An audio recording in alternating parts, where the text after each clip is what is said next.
This is a pretty good setup. Maybe we could use the left hip to be a little higher, but it's a pretty good setup. The ball's off the left cheek.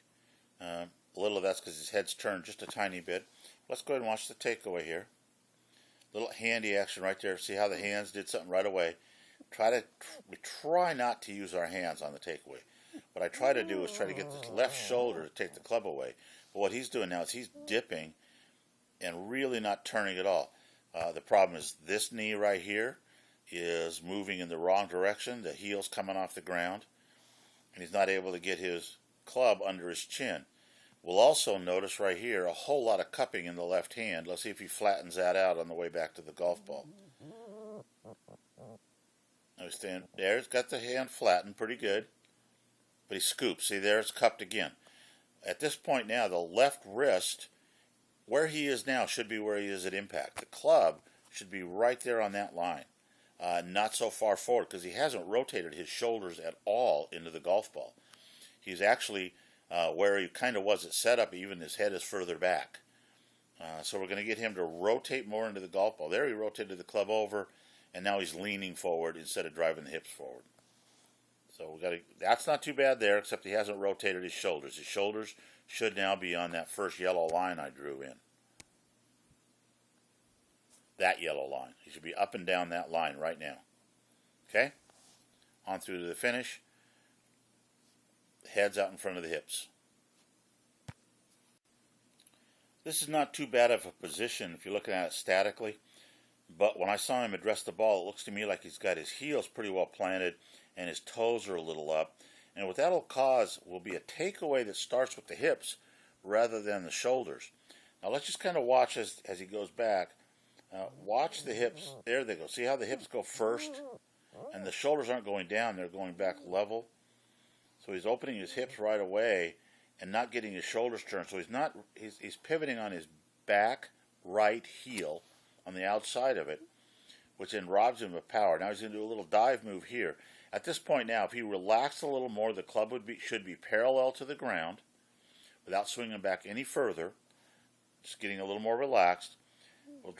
Drops his head down and tucks his head into his chin like that, gets all bound up. Then he's going to come over the top. Now he's got to get his head out of the way and his back out of the way. And notice how his hips, his butt is really sitting down now, and he's well back on his heels. Flips the club around to the inside and can't finish. Got to get his weight out past the ankle bones. Ideally, your weight should be evenly distributed the whole length of your foot. But if you're going to err a little bit to the front of the ankles. Front side of the ankles. Now with this golfer, if you just look at the feet, it looks like the ball is slightly forward of middle. But in her stance, you can see that the ball is behind the middle or off of her trail cheek instead of her forward cheek. I'd like to see her head back over on the other side of the yellow line. That side of the yellow line, over that way. Okay? So let's watch the takeaway. Generally from this position, what happens is the head moves back and we kind of pivot around our back side with our head more than we need to. So let's see what happens. Here she goes back. There goes the head going back. Now that's where she should be. It's the startup. So she moves well back behind the ball, gets a little bound up, stands up right there. But you're going to see a really good athlete here, somebody who's got a lot of hand-eye coordination. She's going to fire down to that golf ball. Head moves back forward again. There goes the flex in the legs down to the golf ball. Head's well past the center line, but she still manages to get contact. Even though she's pulling that club in, it doesn't finish. If we can get her to swing with long arms and use those legs actively like she can and keep the head on the right side of the yellow line, I think we're going to have a good golfer. This looks like a pretty good setup, but I think if we could see under the shirt that the belt line would still be too parallel to the ground, not pointing down to the ground. Remember, we want the pelvis tilted forward or down to the ground. Generally in this posture, while it looks pretty good, it's going to end up lifting instead of turning on the way back. So let's see what happens here. There goes the lift right there. See how it's lifting up? It's very hard to maintain that spine angle when your hips are level that way. His hips are almost dead level at this point right now. So his elbows have separated quite a bit. He's not able to keep his angles intact. He's going to turn through, and notice how close to the back of his head the club is now.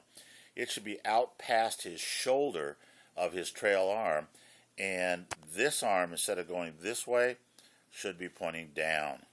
Okay, boy, a lot of lines there. Let's clear out some of these so we don't look too confusing.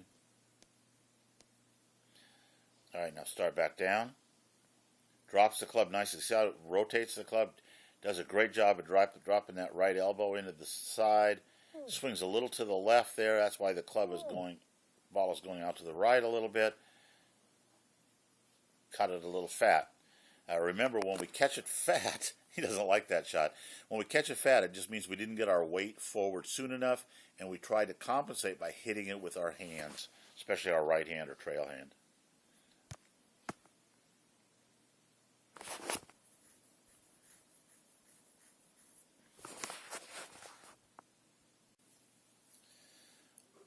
This is the setup that stack and tilt was created for, to compensate for the inability to keep the head behind the ball. This fellow needs to move his head back quite a bit instead of leaning so much towards the target line. As a tennis player, he's probably used to having the weight going forward a lot because that's where he's got to run to. But we want to start out with our weight in golf on a little bit more on our back foot, so we can get a nice transfer of weight towards the front. Well, let's see what he does in his takeaway. We know now that the head needs to be about 8 or 9 inches further behind the ball than he is right now. Stays right over it, very much like stack and tilt. Straightening the right knee. Now he wasn't up. There's what we don't want to see. That drop right there. That's a killer. I mean, it's very hard to find the ball. Watch his foot slip. You see that? The foot slipping right out from underneath him. His weight's way back on his heel. Scoops the ball off the ground. Doesn't get any extension. And his head has moved a long ways from there to there, around and around. Ends up in a pretty decent finish. So we're going to work on ball position and posture, and then learning how to keep those arms very, very long.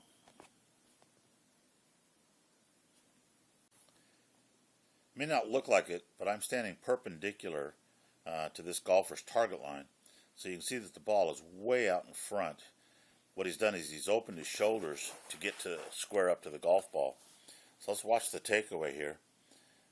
Does a pretty decent job of having a nice wide takeaway. A little bit of a lift there. And again, we should be able to get to 90 degrees here. So the club at this point should be more along that line than where it is. So let's watch the downswing. Turns in, see, dives into the shot rather than turns into the shot. We got to get him to turn the right hip, right knee into the shot instead of falling back onto his backside and then through. Okay? Take care.